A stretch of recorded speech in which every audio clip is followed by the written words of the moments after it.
The topics and opinions expressed on the following show are solely those of the hosts and their guests and not those of W4WN Radio, its employees, or affiliates. We make no recommendations or endorsements for radio show programs, services, or products mentioned on air or on our web. No liability, explicit or implied, shall be extended to W4WN Radio, its employees, or affiliates. Any questions or comments should be directed to those show hosts. Thank you for choosing W4WN Radio. Welcome to Success Secrets Exposed with Sally A. Curtis, where we share stories of challenge, success, and inspiration, along with practical tips and strategies to move you forward to your success. And now, here is your host, Sally A. Curtis.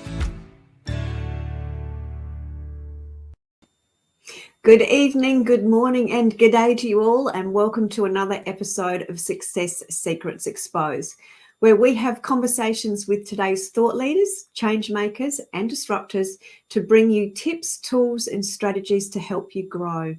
Now, for those that are actually new to the show, I'm a content repurposing whiz for speakers, authors, and coaches, helping them turn their book into 2 years' worth of social media posts. I effectively help them turn their existing content into new profits. And today I'm very, very excited to be sharing with you and talking with Trevor Young, who is a PR and communication strategist and coach. And we're going to be talking about the credible authority method. Now, to give you a little bit of background on Trevor, he is a battle-hardened PR and communication strategist, coach, as well as a speaker and a social broadcaster. He was the pioneer of social media and content marketing within the industry here in Australia. And Trevor also established his popular blog, The PR Warrior, back in 2007.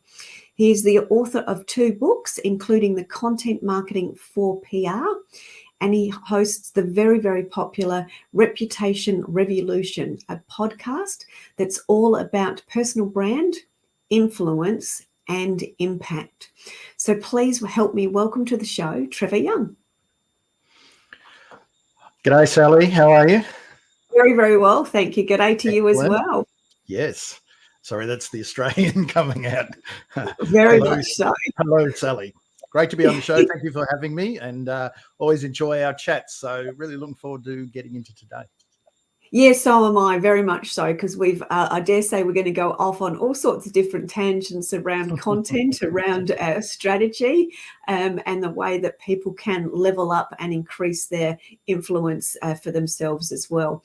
So I'm really, really keen to dive into this credible authority method that I know you've been unpacking over time, but I'd really like you to give us a little bit more of your backstory that's actually led you to these incredible and recent insights. Yeah, thanks, Sally. Look, my background way back is journalism, but really I've been in public relations and communications for pretty much my whole professional life. I have worked on the agency side pretty much that whole time, so that's exposed me to some of the biggest brands in the world, certainly the biggest brands in Australia, but also small up and comers and startups and fast growth companies and individuals. So I've really been exposed to a lot. I've run my own agencies and sold them and started them and sold them and started and merged, but that's probably the agency side. But more recently, I've been because I started blogging in 2007, and I loved this whole notion of, well, what's this blogging thing? I reckon I learned more in 6 weeks of blogging than what I did in a year of working out what blogging was, and just being on social media and LinkedIn in those early days, that if you ask someone to connect with you, you were definitely seen as a stalker.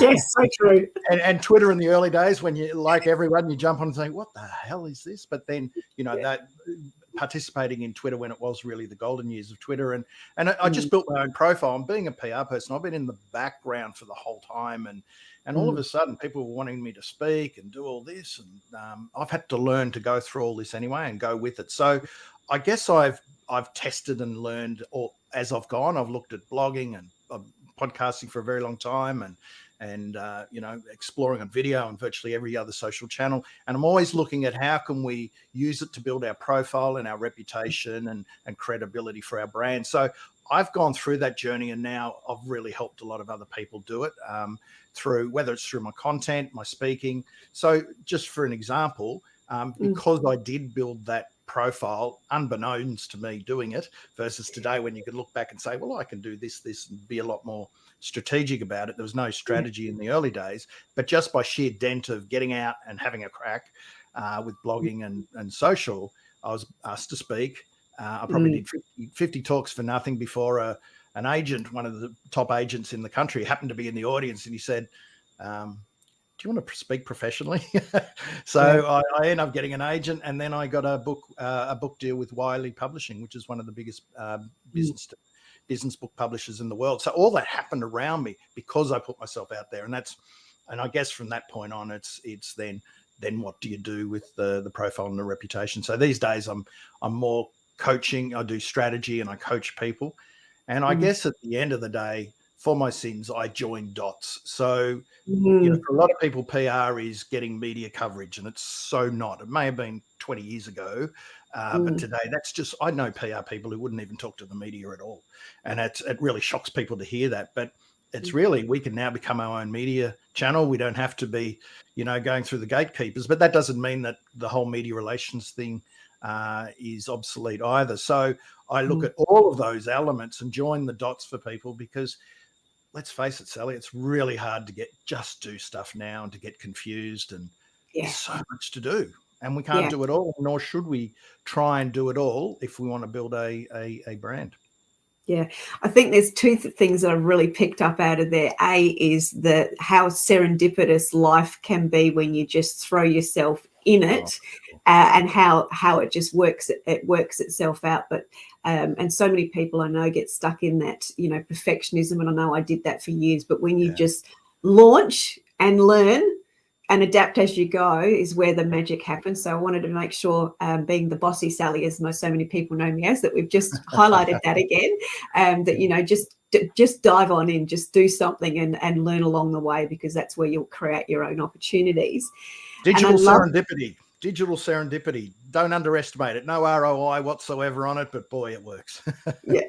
Yeah, absolutely. Love that. I haven't heard that phrase before, so I'm just going to write that down in 2 secs. The other one is the joining of the dots. And I know you and I talk a little bit around finding your inner genius, but I think there's also finding the platform that actually helps you operate and leverage as well. So yes, joining the dots, but you don't have to always have all of the dots.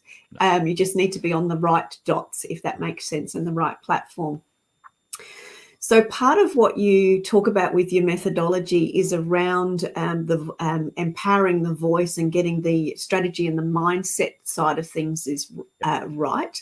So I don't know whether you want to start with sharing some of the, I suppose, common problems that you see before you go into it, but I'll let you sort of explore your insights around strategy and mindset. Yeah, absolutely. Thank you. Well, this is the first part, and I'll just backtrack a little bit. The credible authority method is something that I've been working on. I've only named it in recent weeks.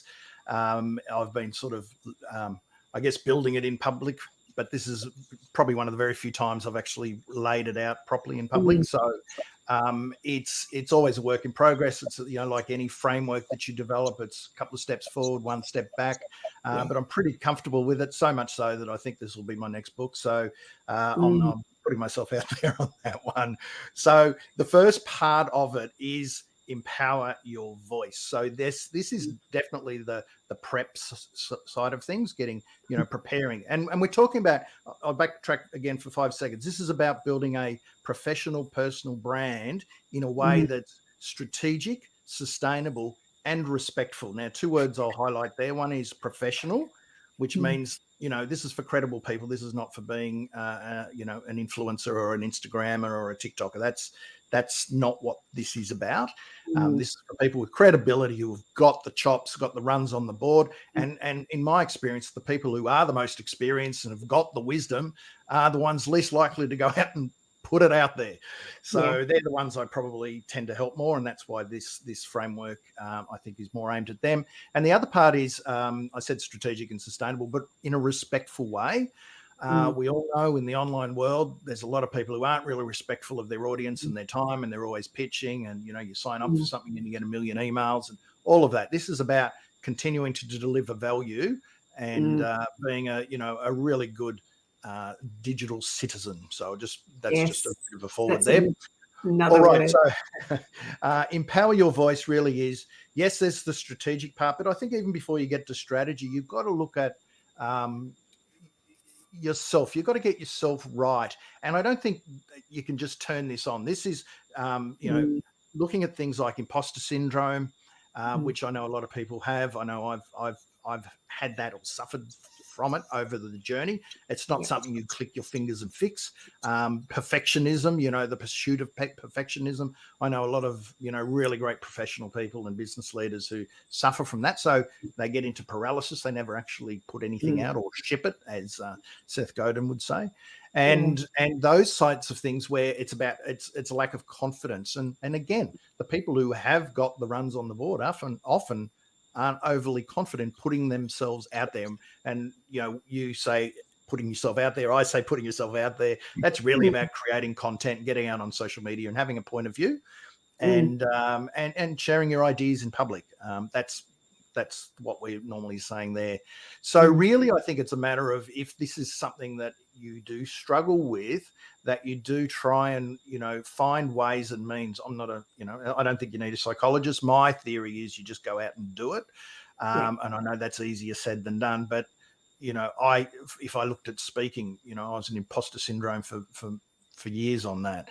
And I hated speaking. And the more I put myself out there, the better I got. And then over time, you just learn to do it, and it's not so bad after all. Once you get out there, and I've done that with clients, is once we've pushed through that wall, then they get a lot more comfortable, and then they get nice feedback, and they don't get trolled and stuff like that, which they're expecting. So that is something I think we've all got to grapple with, but there's, people out there better than me who can help you with it. It's more about understanding that you've got to get over those challenges and roadblocks in your head, at least be aware of them, because it will hold you back from all the other things that we're going to lay out today. The strategy side really is really, pretty much down to the basics, and a lot of this whole method is strategy. But the early building blocks of strategy really are the, understanding yourself and your strengths and your principles, your operating principles and values, what I call your prowess, they are your strengths. Your philosophy. Now, what's your philosophy on your profession, your industry, the things that you do? Have you got a better way to do things? Have you got ideas around the way that you do what you do?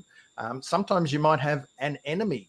And when we talk about an enemy, that's taking fire at the big guys, or, if you ran a fintech, your enemy would be the big banks, the big nasty banks. So it's not a person necessarily. It's actually time could be the enemy, or, lack of time could be the enemy. So I put that under sort of philosophy of really unpacking that and understanding what that is. And also personality.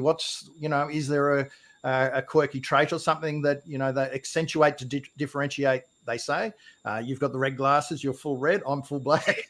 But, this is not about crafting a persona, or that, a fake persona that you want people to,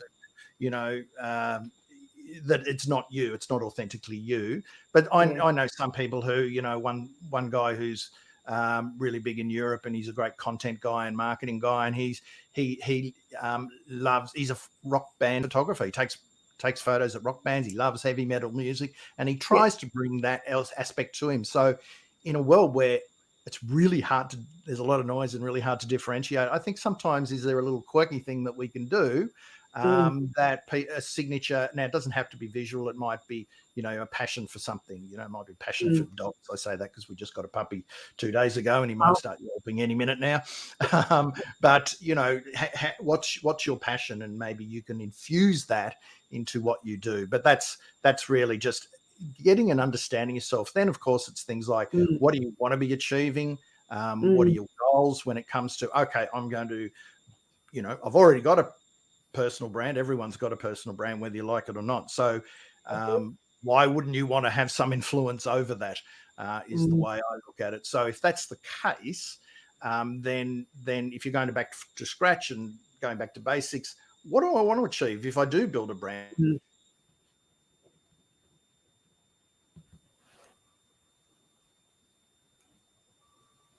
Deal. It might be to help with my business. It might be I want to set up a side business one day and move out of corporate. Everyone's got different goals, and I think you just need to be understanding of that without overcooking it. I don't, some people can overcook this, and again, perfection. No one moves anything from there. They stuck on their goals and they don't go any further. So I think it's more about having an understanding and a direction, more than, I want to earn $1 million by the end of next year sort of thing.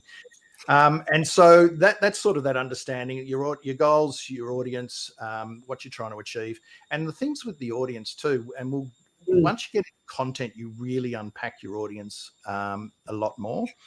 But one thing I do like people to do is to create their own narrative. So in content, as you're all over it, Sally, it's about the audience and what's of interest and relevance to them. Absolutely. But if you look at a Venn diagram, that's one side. But on the other side is what story and the message you want to get out in the marketplace. My audience might be interested in horse racing, and I can talk about horse racing till I'm blue in the face. But if there's no connection back to me, I've got nothing to do with horse racing. Then what's the point? So what's your narrative and your story? And there's a number of ways to build a narrative, but really, in short, that's your story. It's a little bit of where you've come from, where you want to be headed, what your vision is, some proof points along the way, and the things that you'll develop your own messaging over time that makes up that story. So your story and narrative is never ever evolving beast. If it was a kind of like a startup, it's a lot easier because this is where we come from, and this was the challenge we saw, and this is why we've set up the company and everything. There's a lot more nuanced around a person, and I think you'll find when you sit down and think that through, you often really will look back at your philosophy and why with me, my story of coming through the PR agency ranks, and I always thought there was a better way, so I started my own, and then I thought, well, I want some events and experiential to go with it. So I've always pushed the boundaries of what PR is before most people in our industry, and then that puts me out there because I love exploring and I'm curious, and that's why I'm for most people. So there's a bit of a pattern that forms. So understanding your story and your narrative, but also being aware that will change over time, and you'll get better with that story. And then we get into content. So the second part is really enhance the credibility of your voice. So this is really your content. Now, when we talk content, we're also talking social media, because you might say, I need a social media strategy. That's fine. But you'll get about this far before you'll run into, I actually need a content strategy first. So isn't that so true? Absolutely. And I work with pretty big brands on that. And I'd say, we want a social media strategy. And I say, okay, you want a content strategy, I'm tipping, but we'll get there. And then we do the content strategy, and then social falls off the back of that. But there's the content side of social media is very important, as you're aware as well.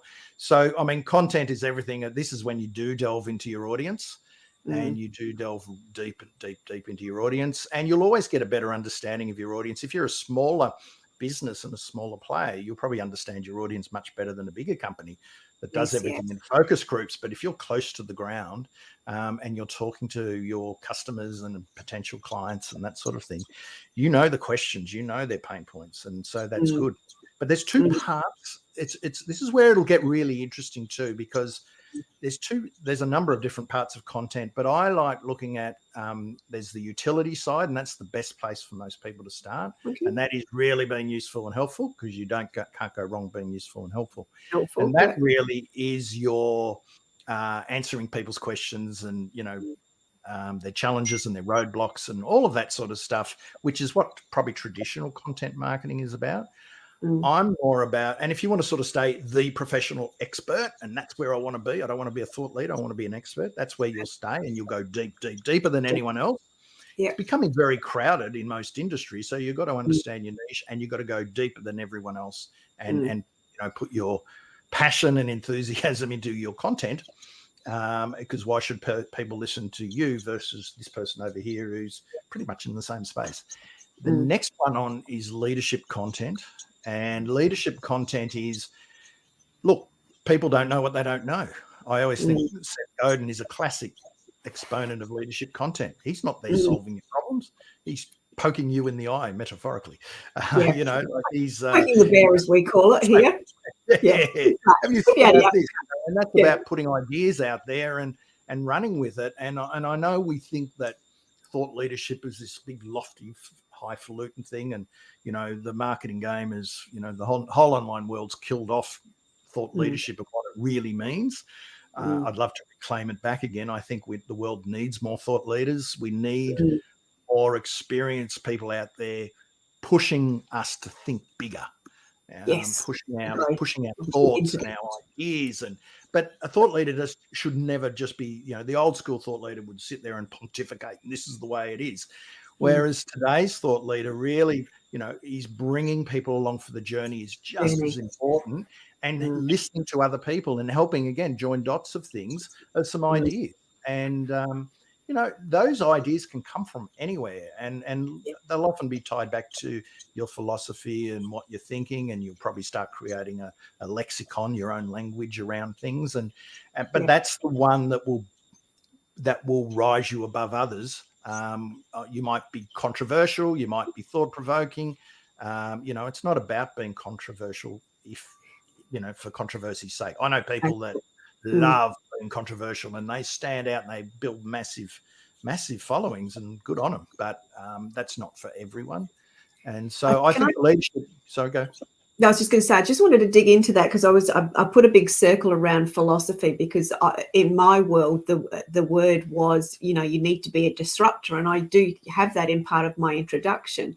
But I think people get so hell bent on being that disruptor, and that's where that pause point for themselves come in, going, oh, but what's going to happen if I do disrupt, for those that are in that thought leadership space. But when you said the word philosophy, I went, oh yeah, because you can have a philosophy around why something doesn't work, and what there's new opportunities, which is that stimulation of idea generation or ideation, from not just from yourself, but for your audience as well. So I just wanted to just sort of highlight that, because to me that was such a my own aha moment from changing that word from disruptor to bringing that into the philosophy, and having both sides of the philosophy, which is then sitting into that leadership journey and helping others form and create their own new ideas, and then new perspectives and new ways of thinking. So thank you. You hit the nail on the head there, and new ways of thinking. Taking a topic and twisting it around a bit, or research, or trends, or I worked at a PR company called Edelman. They're the world's biggest PR firm, and they, for nearly 20 years, they've put out not expecting anyone to go out and do this, but a research report called the Edelman Trust Barometer.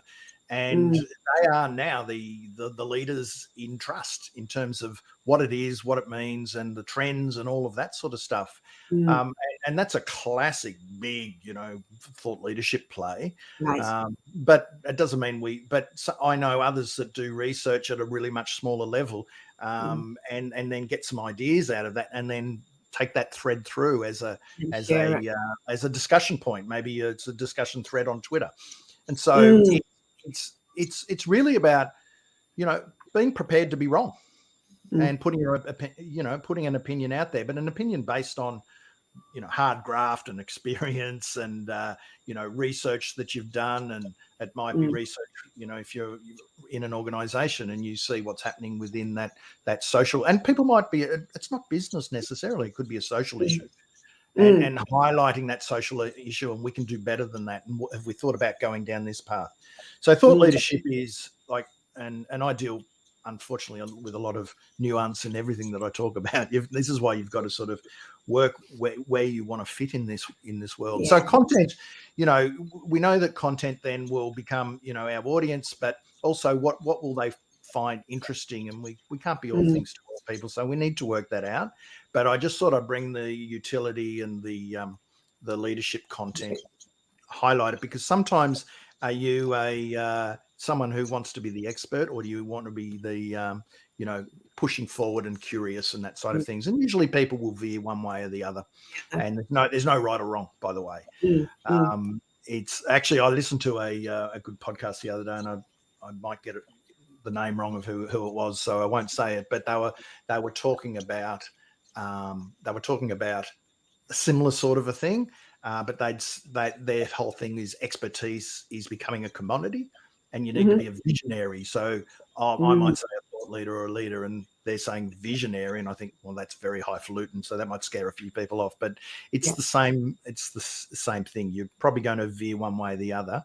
But if you are an expert, you've got to be damn good, and therefore it's what you do with that expertise and how you communicate, how you articulate it, package it, and communicate it. And that ties also back into, as you get deeper understanding of your audience, that's where the evolution of that voice and that message becomes more relevant to your audience, but more attuned to your own philosophies, personalities, etc. as well, which I also think is a great thing to highlight. Is I'm working with a couple of smaller businesses at the moment, and they're going, but I just need to get the website done, and I need to get the wording done as though it's going to be done forever. And we as humans are always evolving, and I think that's one of the key messages is we are always evolving, and to give people permission to actually be evolving, because things will constantly change if you are curious and being of service. Yeah, absolutely. It's that you've said it right there about being of service and understanding that, and understanding your audience and working with them. I guess the other part is, how do you want to position yourself in the market? And this part of that strategy. And it's quite an interesting one, because I use a tool, simple circles, Venn diagrams again. It's all about, I call it the spheres of conversation. And I just say, well, what are the conversations? What are the issues, the topics, the conversations, the public conversations that you want to be part of, or lead, or ignite debate around? And that differs from the people, the online marketers, who say, "Oh, what's your niche?" and get down to the nth degree. Most people I talk to have got no idea. They don't want to go into a niche. And I understand the niche inside of marketing. This is PR and communications. I talk sort of reputation and brand and profile, and this builds the base 365 days of the year. People get hung up on the marketing. If you're just doing online marketing, but you're not building your brand and your base and the trust and the visibility and all of that, you're going to be in a world of pain. You're going to have deep pockets, because it's the same as you open Facebook and you see ads from people you've never heard of. But if you've been out there adding value for time and time again, then you pitch. I call it credibility before conversion. When you build that credibility first, then you start paying for social media, social ads, and probably doing a bit more SEO and all of that. Then all the parts are working together. But if you neglect the hard yards about doing the other, and there's some people who build a brand that's so well, they don't need to spend any money on advertising. But if you don't build a brand and you don't build that reputation, you're going to have to spend a lot of money. Yeah, so true. It's that those fundamental foundations that give you the leverage and the literally the trampoline to jump higher and reach more people. And Derek just commented and was talking about, when you're sharing your opinions and you're getting your feedback, that is part of that curiosity, and you get to refine and see different perspectives and viewpoints. And I think that's very much part of the equal exchange that occurs when you're producing your own content, and you're sharing it with people. You get their insights, which actually creates leverage for you. And I think that's where that as I said, the equal exchange occurs when you're out creating content. Yeah. And what do you see around the corner? Well, no one's a futurist. There's a lot of futurists out there, but no one ever goes back to check whether they ever got it right or not. But the whole idea is, you don't have to get it right. You just have to say, look, this is where I see things going. It might not be right, but these are some trends or some where things are headed. Or you might just say, look, I'm bouncing over to here. I just believe this is the world today. I think it's really jammed up over here and noisy, so I'm going to build my own island here. And isn't that part of sharing the story and inviting sharing the journey and inviting people to join that story of that journey with you as well? Well, you work with authors, right? And there was a time, and even with businesses. So if you look at businesses and startups and authors, right? Two very different beasts, but it's very similar. You never, if you were going to launch a business, you'd hold it in. You'd have the big unveil, and same with a car, a big unveil. No one's ever seen it before, or a book. Da-da, I'm here. I'm launching tomorrow. It's my book launch. Yeah. Years ago, no one talked about it in advance, right? Today, they're talking about it, if it's on books, before. They're talking about it before they even start putting a word down. Yeah, writing about it. Totally. They do. The good ones do, because you bring people onto the journey. So when the book's out, you've already written about it, you've discussed the ideas, you've put them out there, and all of a sudden, hungry audience. You've got your audience, but you're writing it in your head as you go as well. I mean, I put 2 covers up. I remember putting 2 covers up of my last book, Content Marketing for PR, and I put them up on LinkedIn side by side, and I said, look, I've got 2 designs. I have no idea which one. I had 10. I got 2. I got no idea which one's going to be the best one. So I put it on LinkedIn. I reckon, if I recall, it was around 70,000 views on it. Like, it was just went off the charts because everyone has an opinion, and it was great. And that was before the book was. I was getting close, but I was still a couple of months away. And so in that instance, was there a clear winner? And from that, from the insights around that clear winner, did you change or tweak anything? I oscillated between the 2. One I felt was more creative and interesting. The other was going to work better on Amazon if you're on on your phone or something like that. It was 50-50, by the way, pretty much 50-50. Oh, wow. Okay. And so that exercise didn't actually help me at all. Didn't help, No, it did, because people who went with the one that was the obvious one that would really work, it was, that one works. A lot of the people who looked at the other side, the one that I've got now, that I went with, and I felt it was a bit more of a creative feel, and it just probably hit me more emotionally.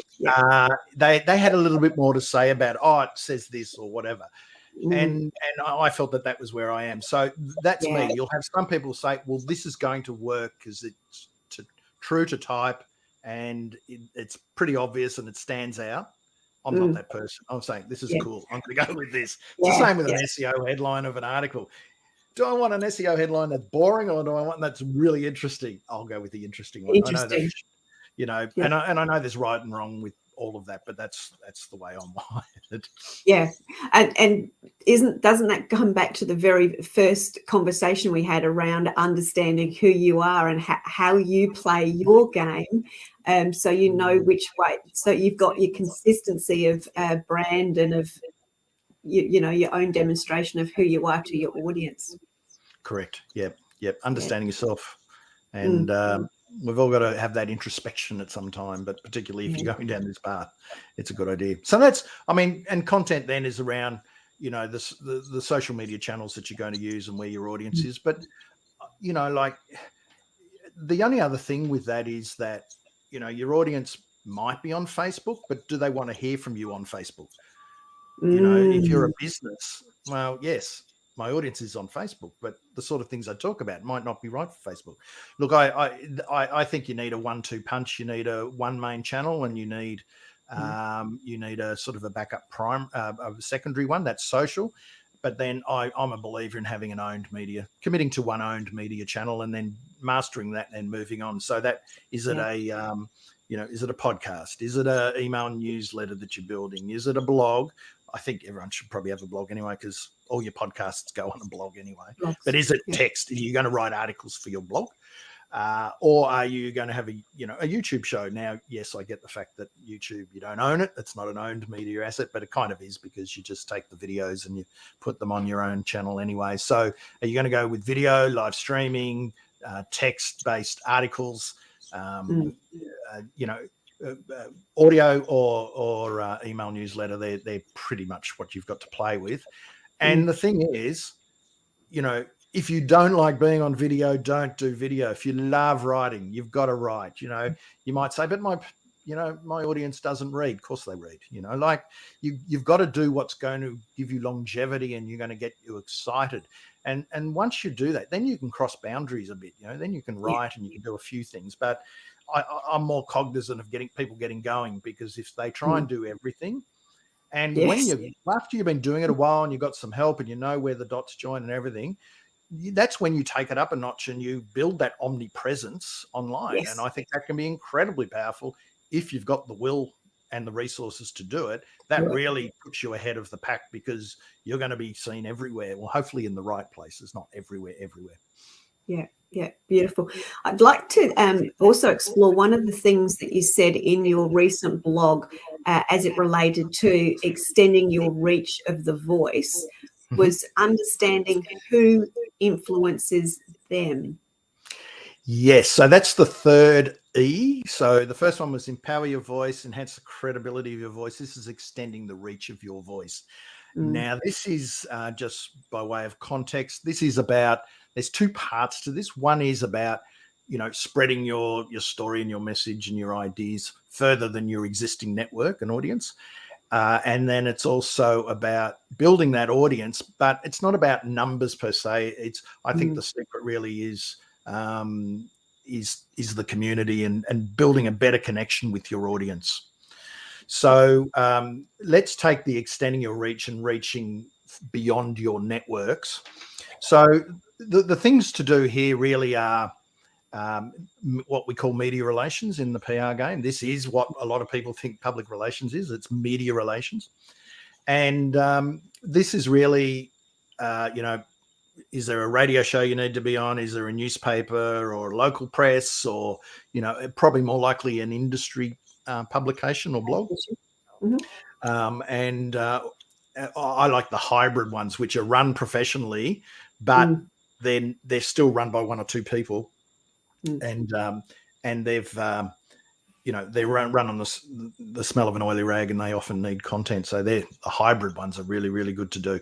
But that's looking at media and then saying, okay, well, which channels will reach my audience, or which ones do I need to be in to be seen, to be positioned right. So there's two different things. One is to reach an audience, or another one, my audience is not really here, but hey, it's a bloody good name to be seen in. So, that's the strategic thinking around it. And then that's a whole different ballgame. You've got to go out to there. But look, our media is now, podcasters and YouTubers, and this is a media channel as well. So I like to extend it out to, my definition of media now is you guys as well, me as a podcaster, that sort of thing. And that opens the scope of, let's start small and, maybe build up and get our confidence and our ideas going. And then, as you start going up the chain, then hopefully you can get into the industry publication, or if you're good enough, you might be able to get it into it there. But it emphasis on the relations part. It's just sending in a press release probably won't work. Of that working now, unless your news is just breakthrough and off the charts, forget it. Really, the smart way to do it is really one good story, one publication. So I was working with a global consultancy, and they had a good story, and it was right for managers. And we looked at management today in the UK. Perfect blog. Perfect. Well, it's not a blog; it's more of a magazine. But really well positioned. We pitched to them, and we put a lot of thought into the story. But to make things a lot easier, that was still cold. But when you've got professionals doing the liaison, they know kind of what to say. But if you're doing it yourself, it's often, maybe there's a podcast you want to be on, and you connect with that person on Twitter, and chances are they are on Twitter. You connect on LinkedIn, you just add value, you share their stuff, you just get to know and understand who they talk to, who's on the show, what the sorts of questions they ask. And then when you're ready, pitch something that's going to really hit them between the eyes. It's going to be really correct and resonate. Now, it's not going to work every time, but what you've got to do is give yourself the best opportunity. I mean, I'm being pitched all the time on stuff that's totally and utterly irrelevant. It's worthless. But if someone's got a name and I've heard of them, or maybe they've been conversing with me on Twitter or something, I'm going to, prick my ears up. So it's about building relationships with key people, not trying to be on every place. And if you build your brand big enough, people will come to you. Yeah. That's the thing. If you build it big enough and you're out there, then it's a push-pull. Yes, I've got a great idea. I want to pitch it out or pulling back. And I know a number of people who, you know, I was speaking to someone the other day, and there was a topic that came up on Sunday, and she put the time in on Sunday night, and she wrote the pitch. She wrote the article because she's written a number of times for this very niche but very influential newsletter. And she pitched it that night, and it was up by 8 o'clock. Yeah. Now, if she'd never really written for them or hadn't built that rapport with them in advance, it may have been a little more difficult. Well, it would have been a lot more difficult. So that's media relations. Influencer relations, well, everyone's an influencer. So that's probably more your power Twitter users, or, you know, who's active on LinkedIn that's got a decent following and they're active, and, you know, maybe you get involved with them. But then I talk about micro power brokers, and that might be, not a big media proprietor. Or what I'm talking about is, you know, are you in an industry where there's a professional association, and who's the president of that, or the chairperson, or the, the CEO? You know, they've got sway. In fact, they would have an email newsletter. Yeah. Why can't you write for that email newsletter to go out to your industry? So there's no cookie cutter with any of this, but it's about if you've done your homework, you've built that credibility, then the media relations works. Now, you can dodge I suggest you never dodge the content side, but if you have got a good background, you're active on social, you're building your audience, they can see that on social, you're out there, you've got a point of view, and you're writing some really good content, really good blog, for example, and then you pitch to someone, say you pitch to a radio producer for a radio show, could be a community show to start something smaller, but it's talk back, right? And they want someone who knows their stuff, who can talk, who can have a point of view, and if they'll check you out. Of course, they're going to check you out. And if they go to your website, you do have a website, right? Right. If you don't, you're in trouble potentially.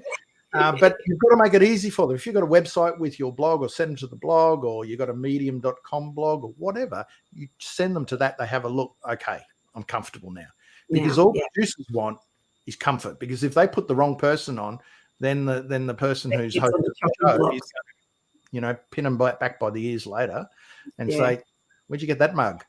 So credibility, and this is something we don't talk about in content, is validation.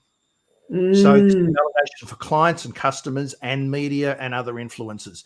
People are going to check you out. And we know the stats, something like 80% of people will check you out before even doing business with you, before even ringing you or contacting you. So you look at it from a media perspective, you look at it from a business partnership opportunity perspective, they're going to check you out. And will what they find do the professional you justice? And that is absolutely critical. So that's where the content comes in. That's where what you do on social plays out. But it does play a role if you're going to try and get onto some articles. I saw someone the other day, and she got a fantastic article up in an online publication. And, they know her. They know her background. They know everything that, she's out there and doing things, live videos and blog posts and stuff like that. So what you're doing is reducing the risk, and people love reducing the risk. Right. So that's where they sit together, those things. And I think never underestimate the power of having a coffee with someone who's a bit of a thought leader in your space, and getting to know them and getting part of their circle in a genuine, friendly way, and add value to them. That's all. Media and influencer relations. We hear about influencer marketing, don't we? There's a TikToker out there or an Instagrammer who pouts really well. Have they got influence? Yeah, that's to be decided. But the other thing there is that's marketing. You're paying them dollars to spruik on your behalf. Influencer relations is building a relationship with them, so they love your blog posts. They're going to share that with their audience. Yeah, brilliant. Two different mindsets: marketing and PR. And that comes back to the relationships. We just had a question come up across on the ticker that was, how do you maximize your posts that get shared? And I would add to that we've just talked about that the best way to maximize any type of engagement is to actually build that relationship with somebody, reach back out to them, have that, connecting coffee with them, find out a little bit more. And that's where to me, the magic happens. Yeah. Look, if you put something great on LinkedIn and people are commenting on it, how many people don't go back to the people commenting? How many people don't connect? They might be second degree networks, and you don't, you're not even proactively going back and connecting with them.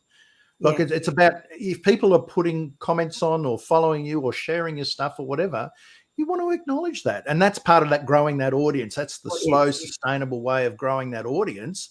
You might have 100,000, in your audience, but do you know your top 100? Yeah. Do you know the people who open, you'll know who opens all your emails, right? Have you ever connected with them? Have you ever gone out of your way to help them?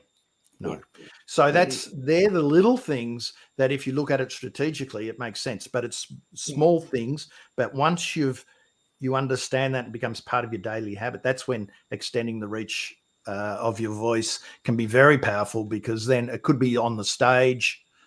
It could be, don't forget who organizes the main conferences in your industry. They're an influencer. They're a media influencer. Their media just happens to be an event.